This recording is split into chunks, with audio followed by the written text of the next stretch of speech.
Hello friends, my name is Arith Härger and today I'm at the farm.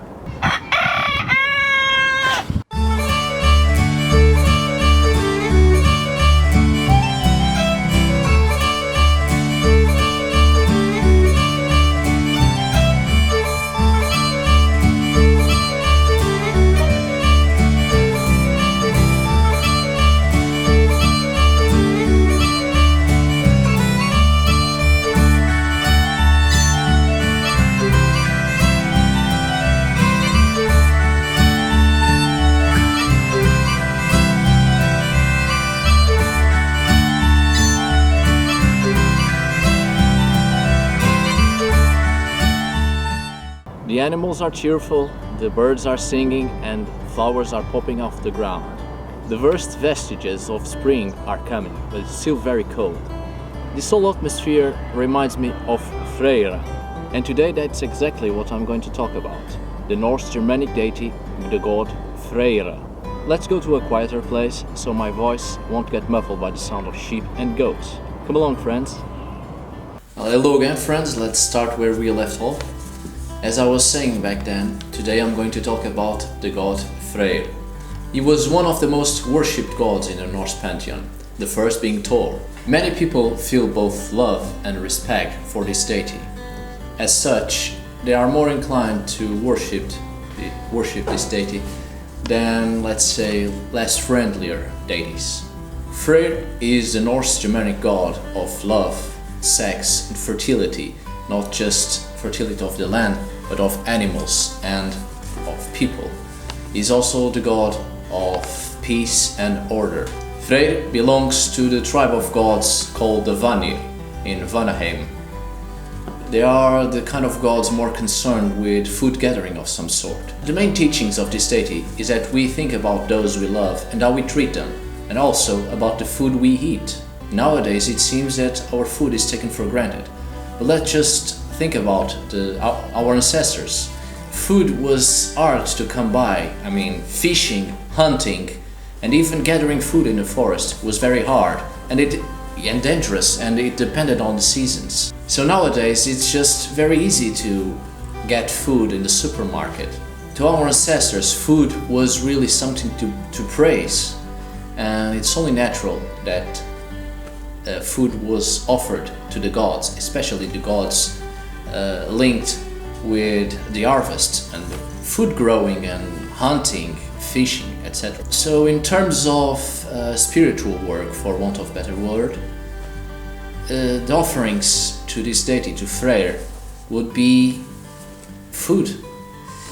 If you can grow your own food and harvest it, it will be an excellent offering to this deity. Vegetables and fruits are the most common offerings to this god. Of course, that doesn't mean you won't offer him meat, although with this kind of deity it's not recommended. But if you really must offer him food, make sure that the piece of meat you are offering comes from a farm animal who was treated well and had an healthy and happy life, and, of course, in the end, a clean death. I don't think I need to educate people in this matter, because we all know about the meat industries. So it's just a reminder, it doesn't hurt. This seems a little bit sadistic, to treat an animal well and then kill it, but that's how paganism is. It's not a fairy tale. There is nothing romantic about it.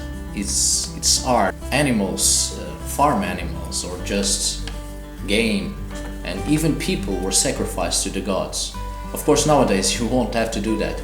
That's why the best offerings to this deity, to Frey, would be vegetables and fruits. Now, I know there are a lot of people who have altars to any deity, and they like to decorate it according to the specific deity they are praising. The best colors to decorate your altar to Freyr would be the color of green, gold and yellow. Freyr doesn't just blesses the farmer, the crops and the livestock. He also gives fertility to the body and fertility to the land.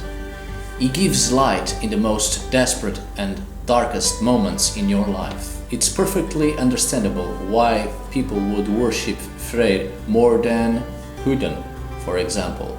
Only warriors would worship Huden or Tyr. The common folk, which were in a greater number, would worship gods of fertility and gods more linked to humankind, such as Thor and Freyr. I'm sorry if this video seems a bit boring or if today I'm a bit dull and slow, but I've been taking classes in Egyptian hieroglyphs and it's time consuming and maddening and I'm a bit tired, that's all. I hope you have enjoyed this video and I will probably get back to Freyr one of these days and other gods and about the cult of Odin. I think it's important that people know Odin was not a very famous god, or at least it wasn't worshipped by the masses. Today Odin is a very famous god, but back then only a few people worshipped him. I mean, there was a really restricted cult around Odin. Once again, I hope you have enjoyed this video. See you on the next time, and all the links to my social media will be in the description. Farewell friends and tack för idag!